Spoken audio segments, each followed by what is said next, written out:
অবৈধভাবে ভূমধ্যসাগর পাড়ি দিয়ে ইউরোপে ঢোকার অন্যতম একটি পথ হলো লিবিয়া। এই পথে ইউরোপে যাওয়ার জন্য মূলত ব্যবহার করা হয় ছোট ছোট নৌকা। এসব নৌকায় ধারণ ক্ষমতার চেয়ে অতিরিক্ত যাত্রী তোলা হয়। প্রতি বছর এই পথে প্রাণ হারান অনেক অনেক অভিবাসন প্রত্যাশী। প্রাণ হারানো এই তালিকার অগ্রভাগে রয়েছে বাংলাদেশিরা। সম্প্রতি লিবিয়ার ভূমধ্যসাগর তীরবর্তী দুটি এলাকা থেকে এখন পর্যন্ত 23 অভিবাসন প্রত্যাশীর মরদেহ উদ্ধার করা হয়েছে। ধারণা করা হচ্ছে যে তাদের বেশিরভাগই বাংলাদেশি নাগরিক। তবে মরদেহ গলে যাওয়া এবং বিদ্রোহী বেনগাজি সরকার কর্তৃক তাদের তাৎক্ষণিক দাফন সম্পন্ন করায় পরিচয় নিশ্চিত হওয়া যায়নি। লিবিয়ায় বাংলাদেশ দূতাবাস পররাষ্ট্র মন্ত্রণালয়কে এমনটাই জানিয়েছে। মন্ত্রণালয়ের দায়িত্বশীল কর্মকর্তারা গণমাধ্যমকে বলেন যে গত সপ্তাহে লিবিয়ার পূর্বাঞ্চলে ভূমধ্যসাগরের ব্রেগা তীর থেকে 20 অভিবাসন প্রত্যাশীর মরদেহ উদ্ধার করা হয়। শনিবার ব্রেগা তীর থেকে আরও 175 কিলোমিটার পশ্চিমে বেনজোয়া উপকূল থেকে আরও 3টি মরদেহ উদ্ধার করা হয়। সেই হিসেবে উদ্ধার হওয়া মরদেহের সংখ্যা 23-এ পৌঁছালো।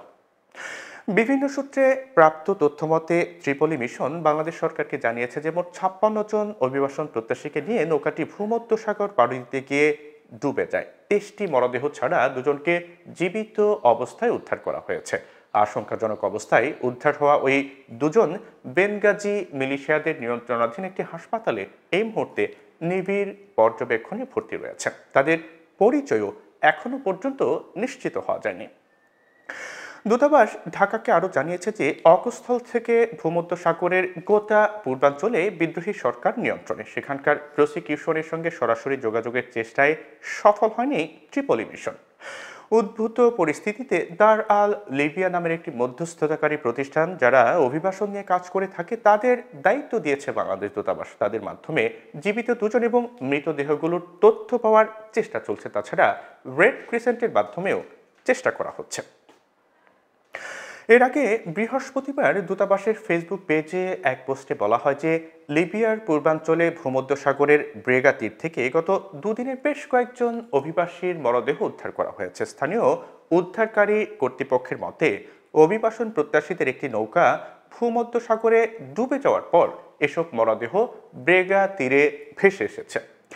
দূতাবাসের ওই ফেসবুক পোস্টে আরও জানানো হয় যে উদ্ধার হওয়া মরদেহের মধ্যে বাংলাদেশি নাগরিক থাকার আশঙ্কার কথা বিভিন্ন সূত্রে জানা গেছে। তবে এই বিষয়ে দূতাবাস এখনো পর্যন্ত নিশ্চিত হতে পারেনি। বিস্তারিত তথ্য সংগ্রহের জন্য স্থানীয় কর্তৃপক্ষ সহ সংশ্লিষ্ট সবার সঙ্গে ঘনিষ্ঠভাবে যোগাযোগ রাখছে দূতাবাস।